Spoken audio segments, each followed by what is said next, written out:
Baiklah, Assalamualaikum warahmatullahi wabarakatuh. Perkenalkan, nama saya Muhammad Mutia Adi Lesmana.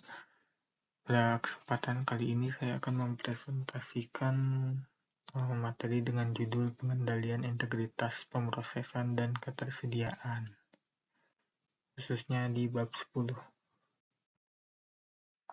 Nah, materi ini disusun oleh dua orang, yaitu rekan saya, Miftahul Hasyim, yang mungkin sebelumnya telah mempresentasikan hingga poin B, dan selanjutnya saya sendiri yang akan melanjutkan presentasi di poin C.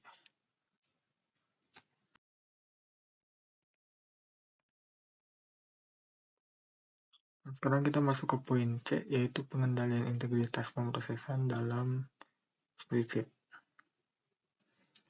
Sebagian besar perusahaan yang memiliki ribuan spreadsheet yang digunakan untuk mendukung keputusan. Nah, meskipun banyak yang menggunakannya, namun masih jarang yang menampung atau melakukan pengendalian aplikasi yang memadai. Nah, hal inilah yang menyebabkan banyak masalah-masalah serius yang disebabkan oleh kesalahan spreadsheet. Karena itu, pengujian atas spreadsheet sebelum digunakan dapat mencegah kesalahan. Meskipun sebagian besar perangkat lunak seperti spreadsheet ini telah dilengkapi dengan fitur audit yang dapat mengecek kesalahan. Namun tetap dibutuhkan juga tindakan pengujian yang mendalam untuk mendeteksi kesalahan yang memang detail. Nah, menurut hasil survei, hanya 2% dari perusahaan yang melakukan pemeriksaan pada setiap sel spreadsheet-nya, yang menjadi satu-satunya cara efektif yang dapat mendeteksi kesalahan spreadsheet.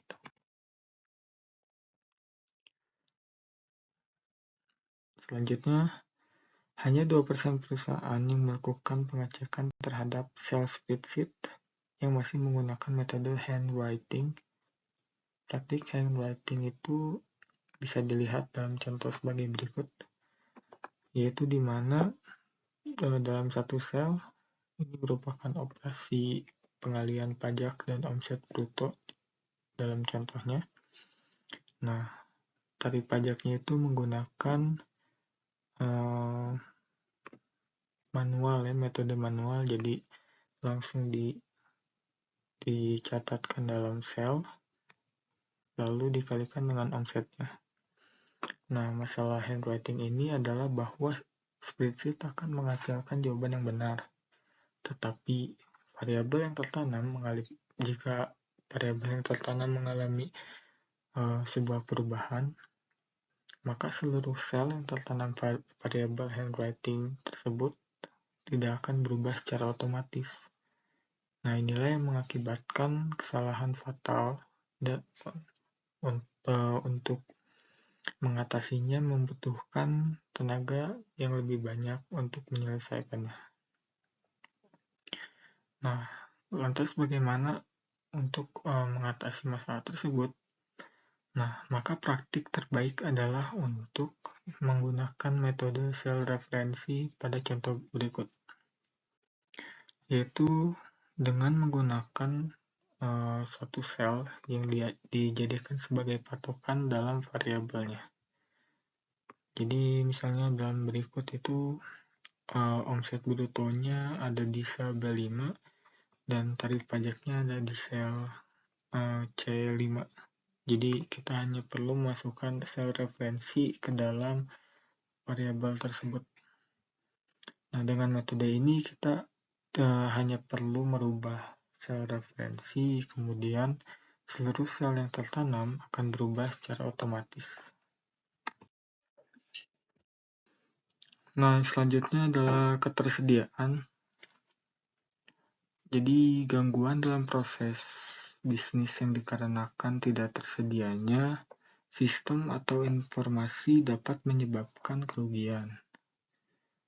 Namun, hal ini menunjukkan pentingnya mengatasi sistem dari informasi tersedia setiap saat untuk dibutuhkan oleh pengguna.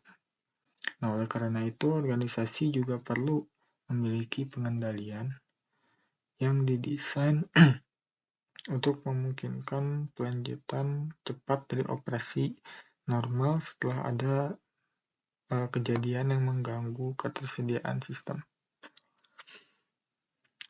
Nah, untuk meminimalkan risiko pergantian sistem ini, ada yang dinamakan praktik manajemen DSS 01.04 dan DSS 01.05 COVID 5,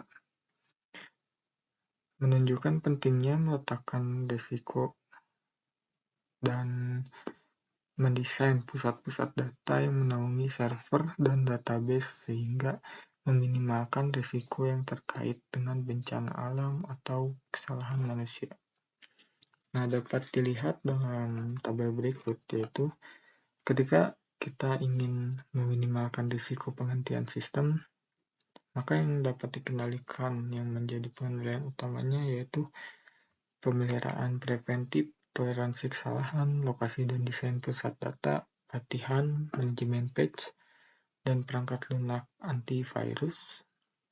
Lalu yang kedua, jika tujuannya untuk pemulihan yang cepat dan lengkap serta kelanjutan operasi yang normal, maka pengendalian utamanya adalah prosedur backup, disaster recovery plans atau DRP, dan business community. Nah, selanjutnya meminimalkan risiko penghentian sistem. Nah, dalam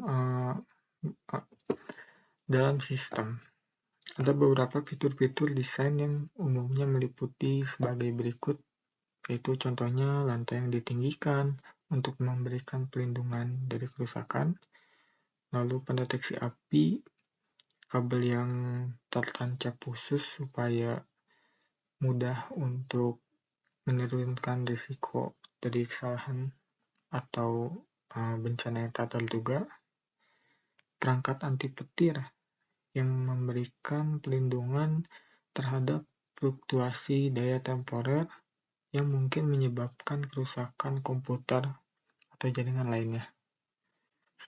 Yang selanjutnya, uninterruptible power supply, yaitu suplai daya bebas gangguan yang memberikan perlindungan dari kejadian sebuah listrik yang berkepanjangan, yang memungkinkan untuk mencadangkan data penting dan mematikan komputer dengan aman. Yang terakhir, pengendalian akses fisik untuk mengurangi risiko pencurian atau kerusakan. Nah, yang gak kalah pentingnya yaitu pelatihan juga dapat mengurangi risiko penghentian sistem karena operator yang dilatih dengan baik akan lebih sedikit membuat kesalahan dan akan mengetahui kapan memulihkan sistem dari kerusakan. Nah, seminimalnya operator tersebut atau karyawan yang terlatih akan lebih sedikit melakukan kesalahan.